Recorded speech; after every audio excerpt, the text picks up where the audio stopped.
Lily's new beginning. The city buzzed with its usual morning chaos, cars honking, hurried footsteps, and voices blending into a symphony of urban life. Yet amidst it all, a sharp cry pierced through, silencing the noise. Heads turned, trying to locate the source, and there she was, a small girl standing alone on the crowded sidewalk. Her tears flowed freely, her sobs loud enough to drown out the clamor of the city. Her name was Lily. Her messy brown hair framed a tear-streaked face that seemed too young to carry the weight of despair. Her tiny arms wrapped around herself as if shielding her fragile body from a world that had been anything but kind. Most people continued walking, sparing only a fleeting glance, unwilling to get involved. But one man stopped.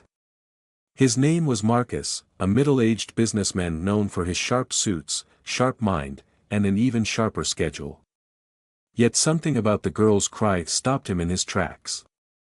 For a moment, Marcus hesitated. He had an important meeting to get to, a deal that could secure his company's future. But as he looked at Lily, trembling and alone, he knew he couldn't walk away. He approached cautiously, kneeling to her level. "Hey there, are you okay?" he asked gently. "What's wrong?" Lily glanced up at him, her wide, tear-filled eyes full of fear. But she didn't answer.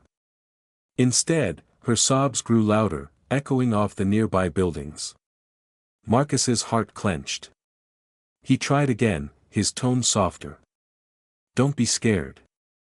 I'm here to help. Where are your parents?" Lily shook her head fiercely, her sobs turning into hiccups. Nearby, an elderly woman who had been watching stepped forward. "Poor thing," she murmured. "Sweetheart, are you lost?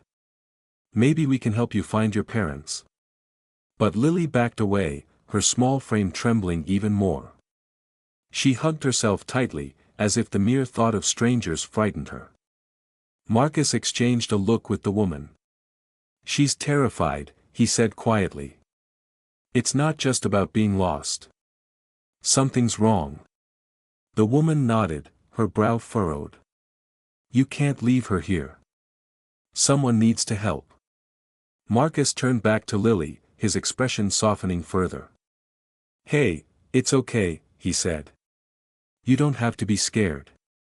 Let's go somewhere quieter, and you can tell me what's going on. I promise I won't leave you here alone." Lily hesitated, her small, trembling hands clutching the edges of her tattered sweater. For a moment, Marcus thought she might run. But then, she slowly extended her hand toward him. "That's it," Marcus said with a gentle smile as he took her hand. "You're not alone now." Marcus led Lily to a cozy cafe down the street, one he frequented for its quiet atmosphere and excellent coffee. As they entered, the warmth of the place wrapped around them like a soft blanket. The smell of freshly brewed coffee and pastries filled the air, a stark contrast to the harshness of the city outside. He guided Lily to a corner table, away from the prying eyes of curious customers. She sat down hesitantly, her small frame almost disappearing into the oversized chair. Her eyes darted around the room, her fingers clinging tightly to the edge of the table. The cafe's owner, Diana, noticed the unusual pair immediately. With years of experience reading people, she could sense when someone needed help. She approached them with a kind smile, holding a cup of steaming hot chocolate. "Here you go, sweetheart," Diana said, crouching to Lily's level. "This will warm you up. It's the best hot chocolate in town." Lily hesitated, her small hands trembling as she reached for the cup. She held it close, the warmth seeming to soothe her. After a tentative sip, her sobs quieted, though her eyes remained wary. Marcus watched her carefully, his heart aching for the young girl. He waited until she seemed calmer before speaking. "Lily," he said gently, "can you tell me what happened? I promise no one will hurt you." She looked down at the cup, her fingers tightening around it. Her voice, fragile and barely audible, finally broke the silence. I ran away. Marcus leaned forward, his tone steady but full of concern. Ran away. From where? Tears welled up in Lily's eyes again. The orphanage, she whispered. I couldn't stay there anymore. Nobody wants me. Everyone else gets picked, but I'm always left behind. The weight of her words hung heavily in the air. Marcus felt his chest tighten. Diana, who had been listening from a respectful distance, knelt beside Lily and placed a comforting hand on her shoulder. Oh, honey, Diana said softly. That's not true. You're special, and one day, someone will see that. Someone will love you. Lily shook her head fiercely, her tears spilling over again. No one ever picks me, she said, her voice breaking. I just want to be loved. Marcus reached across the table, taking one of Lily's small hands in his own. Lily, he said firmly, you're not alone anymore. I promise you, we'll figure this out together. I'll help you find a place where you feel safe and loved. She looked at him, her tear-filled eyes searching for sincerity. Do you promise? She whispered. Marcus nodded, his voice steady. I promise. And I always keep my promises. As Marcus walked Lily out of the cafe, the weight of her words echoed in his mind. They don't want me. They sell children. It was unfathomable, and yet, her eyes carried a truth he couldn't ignore. He held her hand tightly, silently vowing to protect her. Lily, Marcus said softly, there's someone I know who might be able to help. His name is James. He's very smart and good at helping people. Would you feel okay talking to him? Lily hesitated, her eyes scanning his face for signs of deceit. Will you be there with me? She whispered. I'll be right there, Marcus promised. I won't leave you. James's office was a quiet, welcoming space with shelves full of books and awards. He greeted Marcus warmly but grew serious when he noticed Lily, her small frame clinging to Marcus's side. Marcus, what's going on? James asked, his gaze shifting between them. It's complicated, Marcus replied, guiding Lily to a seat. But it's serious. She needs help. James crouched to Lily's level, his voice calm and gentle. Hi, Lily. I'm James.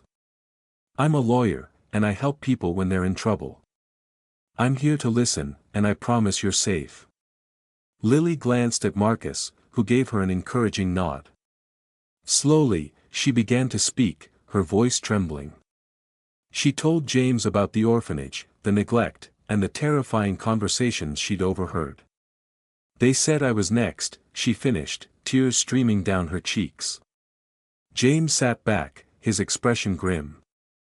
Marcus, if what she's saying is true, this is bigger than we thought. We need to involve the authorities, but carefully. If these people realize she's escaped, they might come after her. Lily's eyes widened in fear. No. I don't want to go back. Please, don't make me go back. Lily, Marcus said, kneeling beside her, you're not going back there. I'll make sure of it. But we need to make sure no other kids get hurt, too. Do you trust me? Lily hesitated, then nodded. I trust you. James contacted Detective Ramirez, a seasoned officer with a reputation for handling delicate cases involving children. Ramirez agreed to meet them at a secure location. The safe house was a modest building tucked away in a quiet neighborhood. Lily clung to Marcus as they entered, her small hand gripping his tightly. Ramirez, a tall man with a calm demeanor, greeted them at the door. Lily, my name's Detective Ramirez, he said with a kind smile. I'm here to make sure you're safe. No one can hurt you here. Lily didn't respond, but her grip on Marcus's hand loosened slightly. Ramirez guided them to a private room, where Lily hesitantly recounted her story again. As Ramirez listened, his expression grew darker. This matches some reports we've been investigating, he said finally. The name Ernesto Aguilar has come up before. If we can link him to the orphanage, we might be able to shut this operation down. But what about Lily? Marcus asked. Is she safe here? For now, Ramirez replied. But we'll need to move quickly. If Aguilar finds out she's talking, it could put her in danger. Over the next few weeks, Marcus visited Lily daily at the safe house. He brought books, puzzles, and small treats to help her feel more at ease. Slowly, her walls began to crumble. One afternoon, as they worked on a puzzle together, Lily looked up at Marcus. Do you think I'll ever have a family? She asked softly. Marcus felt his heart ache. Lily, you already have one, he said, his voice full of emotion. You have me. Her eyes widened.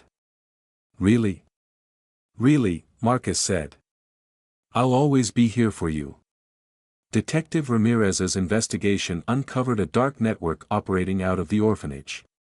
Records revealed dozens of children who had disappeared over the years, their files marked with vague notes about adoptions that were never verified.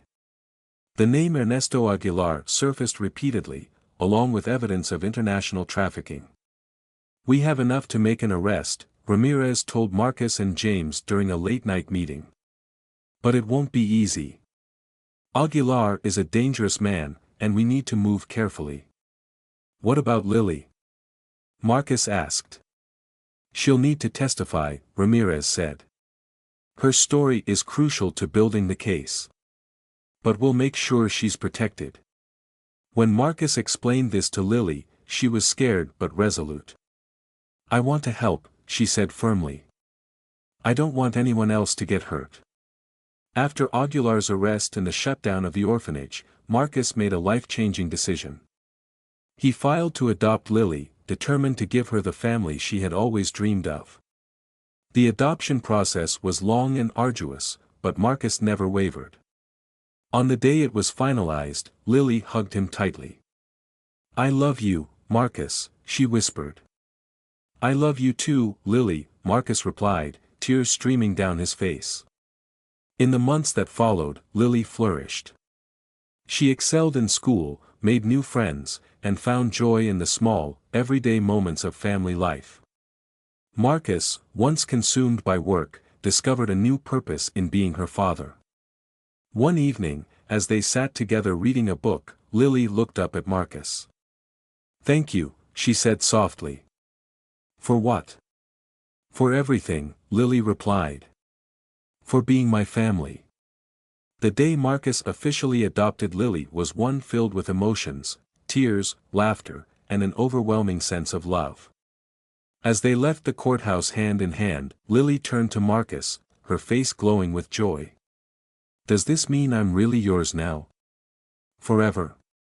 Marcus knelt beside her, his hands resting on her small shoulders. Yes, Lily. Forever and always. You're my daughter, and nothing will ever change that.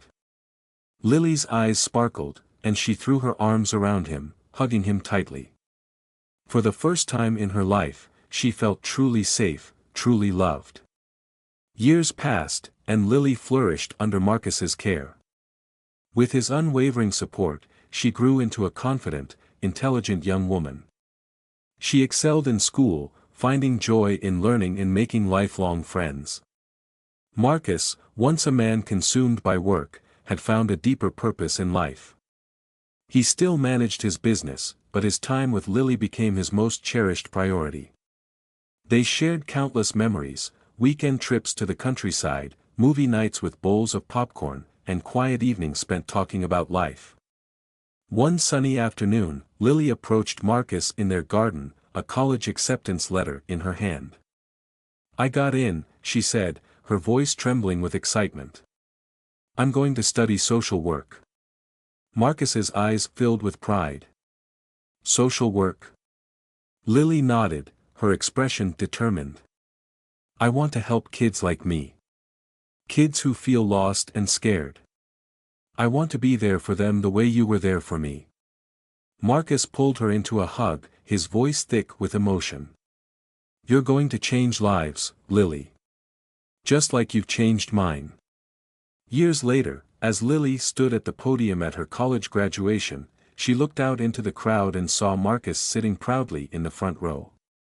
Her speech began with a story about a little girl who thought she wasn't wanted and a man who showed her she was wrong. My life didn't start the way most do, she said, her voice strong yet emotional. I thought I'd never find a place to belong. But then I met someone who saw me, who believed in me, and who became my family. Because of him, I'm here today. And because of him, I know the power of love and second chances. As the audience erupted into applause, Marcus wiped a tear from his eye. He had given Lily a home, but she had given him something even greater, a reason to believe in the transformative power of love. After the ceremony, Lily found Marcus waiting for her, a bouquet of flowers in his hand. She hugged him tightly. "Thank you, Dad," she whispered. "For what?" Marcus asked, his voice full of warmth. "For never giving up on me." Marcus smiled, his heart full. "Lily, you've always been worth it. Always." Together, they walked toward the future, ready to face whatever life brought their way. For Lily and Marcus, family wasn't defined by blood, it was defined by love, resilience, and the unwavering promise that they would always have each other.